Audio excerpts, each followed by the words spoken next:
नमस्कार दोस्तों, मैं जय सिंह यादव अपने इस यूट्यूब चैनल में आपका हार्दिक स्वागत करता हूं। मैं आपको अलंकार पढ़ा रहा था और शब्दालंकार और अर्थालंकार के बारे में बता चुके थे। आज इसी क्रम में हम पढ़ेंगे शब्दालंकार। शब्दालंकार के अंतर्गत हमें पढ़ना है अनुप्रास अलंकार और यमक अलंकार, श्लेष अलंकार और विवक्षा अलंकार, वक्रोक्ति अलंकार और प्रश्नालंकार। तो इसी क्रम में सबसे पहले हम देखेंगे अनुप्रास अलंकार। अनुप्रास अलंकार में के 5 भेद हैं। नंबर 1 देखेंगे अनुप्रास अलंकार। अनुप्रास अलंकार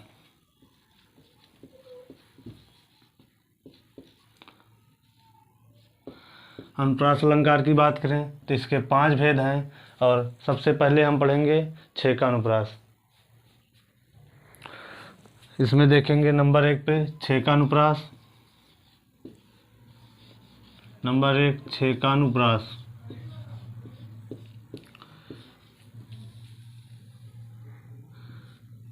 छः का अनुप्रास की बात करें तो इसमें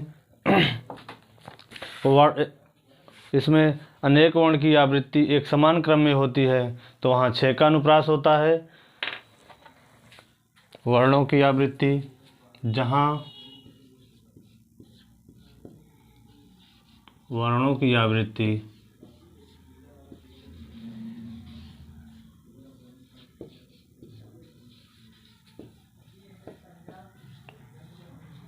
समान क्रम में हो।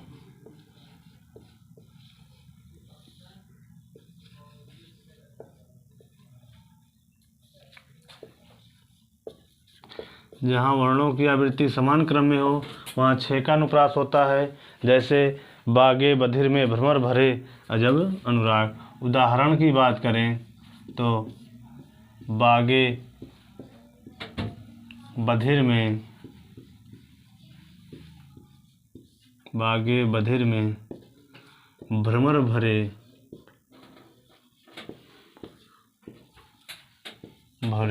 अजब अनुराग।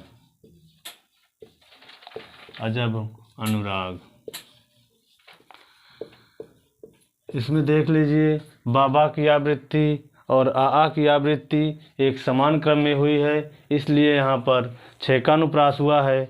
और अगर दूसरे उदाहरण की बात करें तो सांसें भर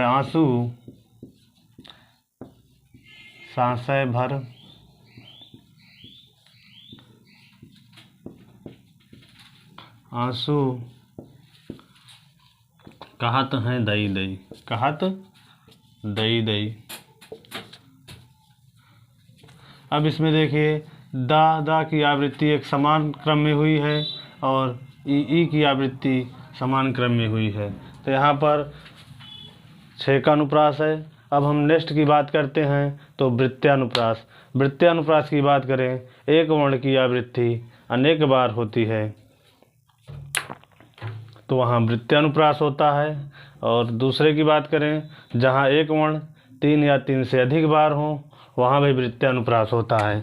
हम नंबर 2 की बात करें तो वहाँ वृत्त्यानुप्रास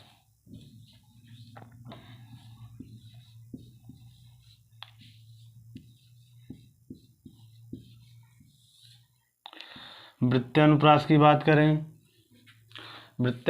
बात करें एक वर्ण की अनेक बार आवृत्ति हो तो वहाँ वृत्त्यानुप्रास होता है। जहाँ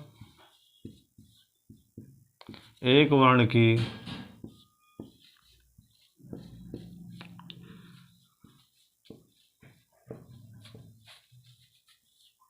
अनेक बार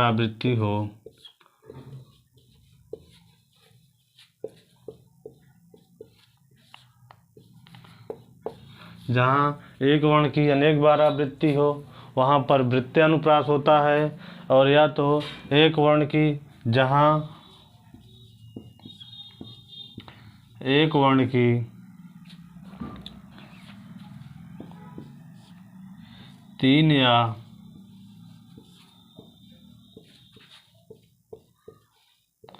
3 से अधिक बार आवृत्ति हो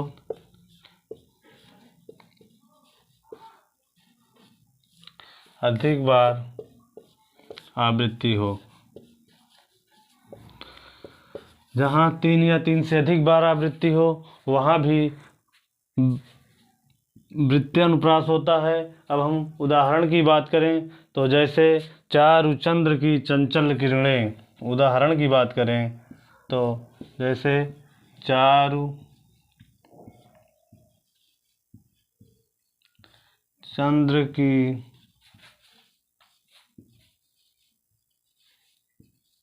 चंचल किरणें,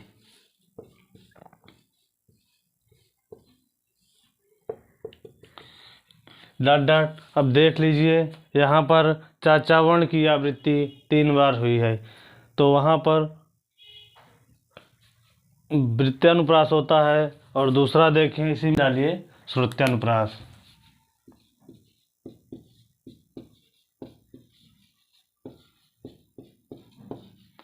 श्रुत्यानुप्रास की बात करें तो वर्णों की इसमें श्रुत्यानुप्रास में बात करें तो वर्णों की आवृत्ति जो कानों को प्रिय लगे, वर्णों की आवृत्ति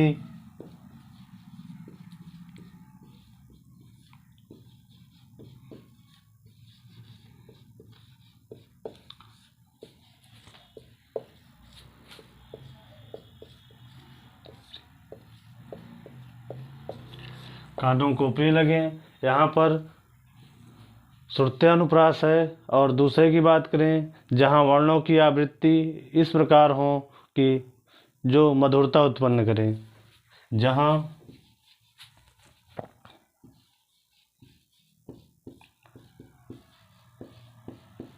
वर्णों की आवृत्ति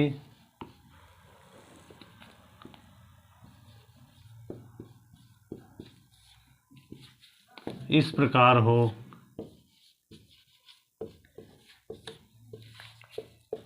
जो मधुरता उत्पन्न करे,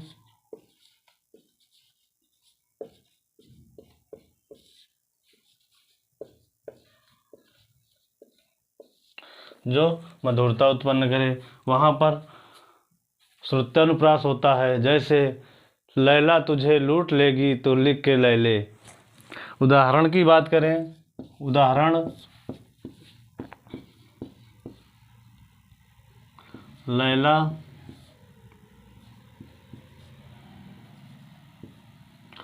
तुझे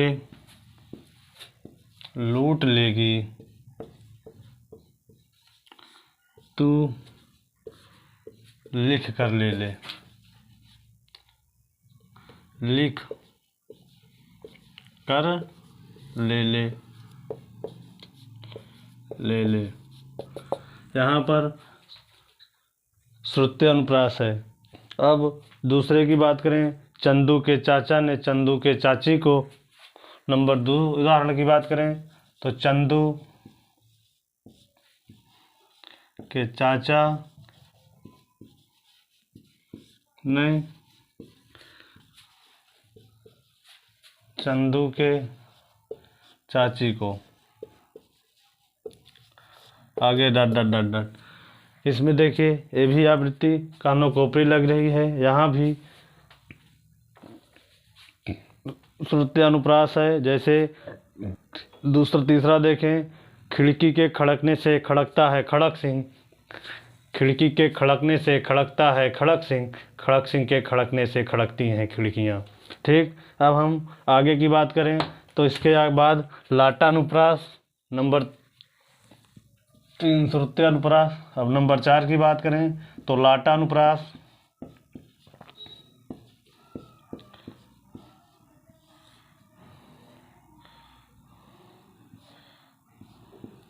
अब लाटानुप्रास की बात करें तो लाटानुप्रास में जहाँ किसी शब्द या वाक्य की आवृत्ति समान अर्थ में हो, जहाँ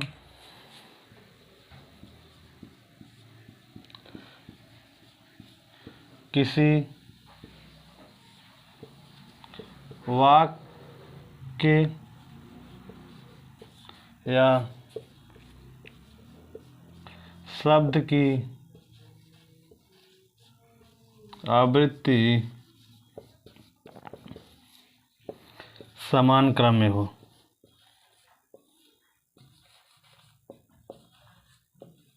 जहाँ किसी शब्द या वाक्य की आवृत्ति समान क्रम में हो वहाँ पर भी लाटानुप्रास होता है। जैसे परदेसी परदेसी जाना नहीं। उदाहरण की बात करें तो परदेसी परदेसी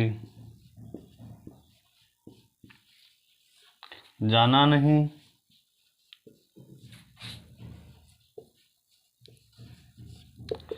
अब दूसरे उदाहरण की बात करें तो पूत कपूत की क्यों धन संचय, पूत सपूत की क्यों धन संचय। दूसरा उदाहरण हो गया। तीसरे उदाहरण की बात करें तो रघुपति राघव राजा राम, रघुपति राघव राजा राम। जैसे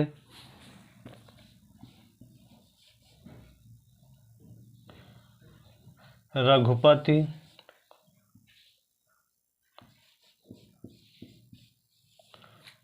राघव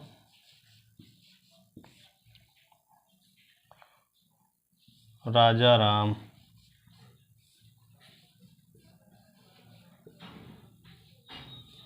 रघुपति राघव राजा राम और रघुपति राघव राजा राम। रघुपति राघव राजा राम। इसमें भी लाटानुप्रास है।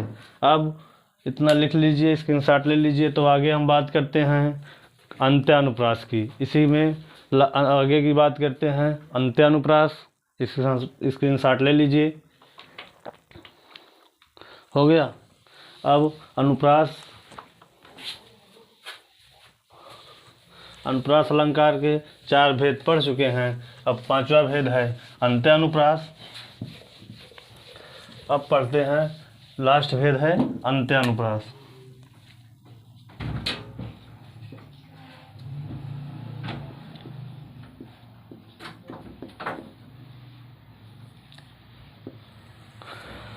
अंत्यानुप्रास की बात करें तो अंत्यानुप्रास वहाँ होता है जहाँ समान मात्रा व समान अर्थ की आवृत्ति हो, वहाँ पर होने के कारण तुकांत शब्द बने।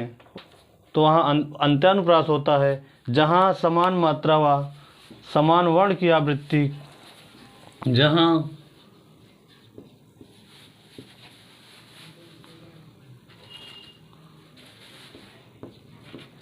समान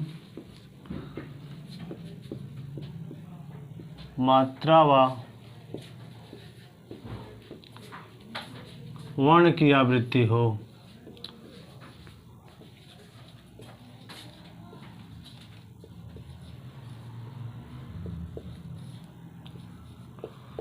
शब्द में तुकांत बने और शब्द में तुकांत हो,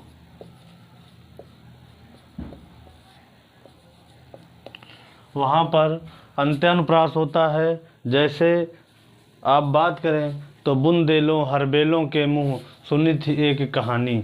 उदाहरण की बात करें तो उदाहरण में लिखेंगे बुंदेले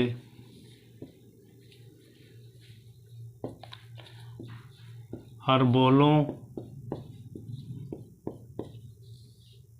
के मुँह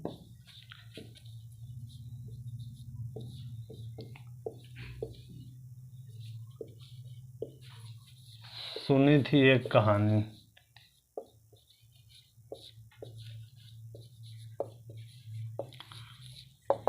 ठीक। अब आगे की बात करें, ऐसी बानी बोलिए मन का आपा खोए। नंबर 2 उदाहरण की बात करें तो ऐसी बानी बोलिए, ऐसी बानी बोलिए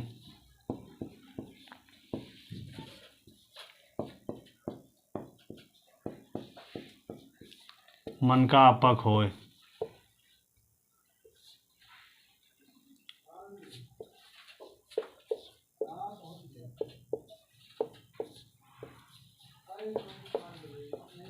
ठीक। अब हम आगे की बात करते हैं। इसमें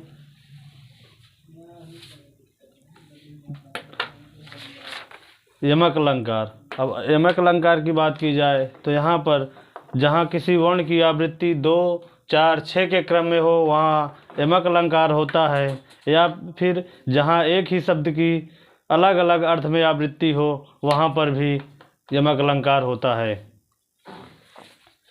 इसका लिख लीजिए। तो आगे की बात करें, इतना स्क्रीनशॉट ले लीजिए। चलिए अब हम आगे की बात करते हैं, यमक अलंकार। यमक अलंकार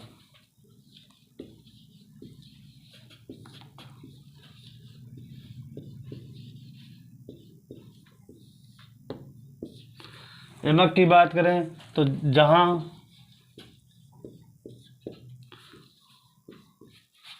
शब्दों की आवृत्ति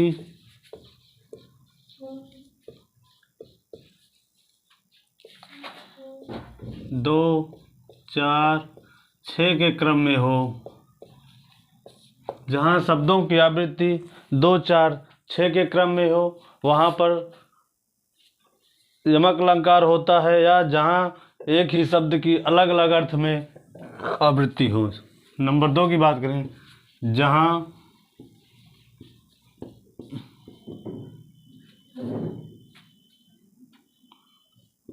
एक शब्द की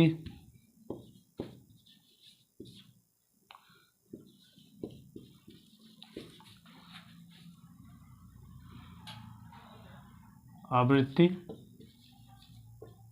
अलग अलग अर्थ में हो, अलग अलग अर्थ में हो। ठीक, यहाँ पर वहाँ भी यमक अलंकार होता है।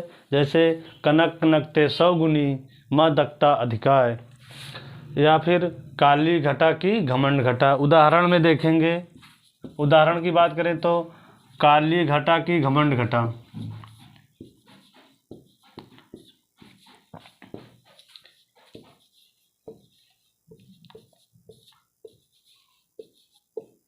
काली घटा की घमंड घटा, या फिर सजना है मुझे सजना के लिए। नंबर 2 उदाहरण की बात करें तो सजना है मुझे, सजना है सजना के लिए।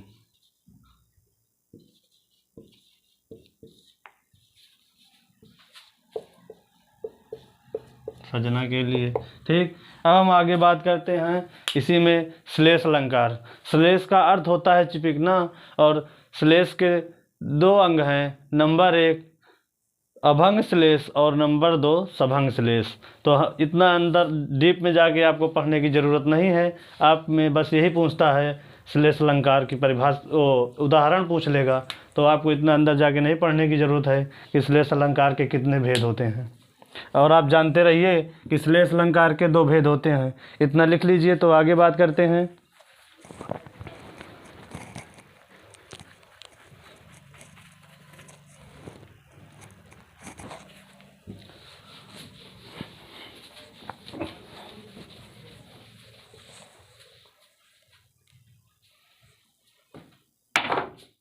श्लेष अलंकार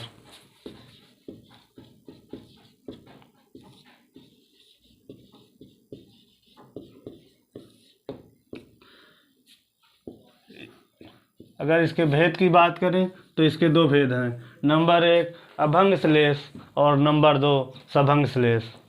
तो आज इतना ही रखते हैं। अब हम आगे से कल कंटिन्यू करेंगे। आज तक के लिए इतना ही। धन्यवाद।